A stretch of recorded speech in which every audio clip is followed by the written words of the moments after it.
Thank you, Shelley-Ann.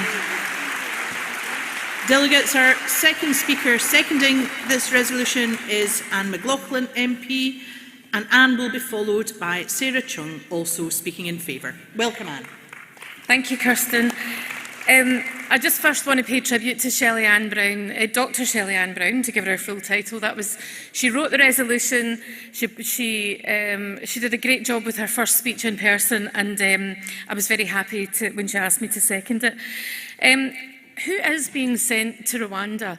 Well, anyone who arrived after January earlier this year by what they call dangerous routes. So you arrive by dangerous routes and they punish you for it. And why are people choosing these dangerous routes? I think it's important to understand this. Nobody chooses dangerous routes. There are no other routes available to them. They are fleeing war, they're fleeing violence, they're fleeing persecution. They're not coming here for the fun of it. It's no fun to get on a dangerous boat where you know your life may be over shortly and you may not make it and you don't know where you're going and you may not speak the language and people may be friendly or they may not be friendly. You only do that if you have no other option. Something I'd like to look at is they quite often talk about, well, it's all young men. It's young men, so they're coming here for economic reasons.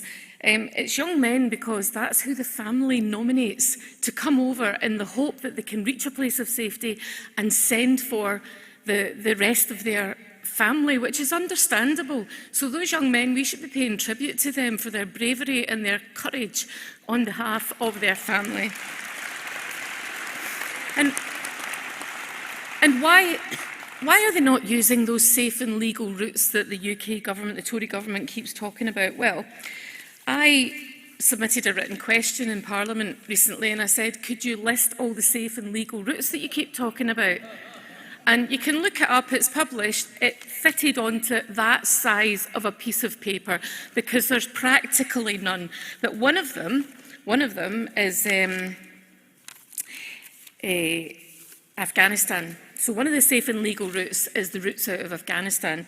So the UK government accepted some responsibility for what was happening to people in Afghanistan just over a year ago when the Taliban took over. But those who didn't get out were just abandoned. My office is in regular contact with 101 people in Afghanistan who fit the criteria to go on those safe and legal routes, who weren't able to, and the UK government has just abandoned them. So that's one of the safe and legal routes that took up half a sheet of paper, and that doesn't exist. And that is why people are choosing these routes. I want to say something about the Ukrainian situation, and wasn't that an incredibly moving speech this morning from Lesha Vasilenko, and I'm very sorry if I'm really terrible at pronouncing my own name.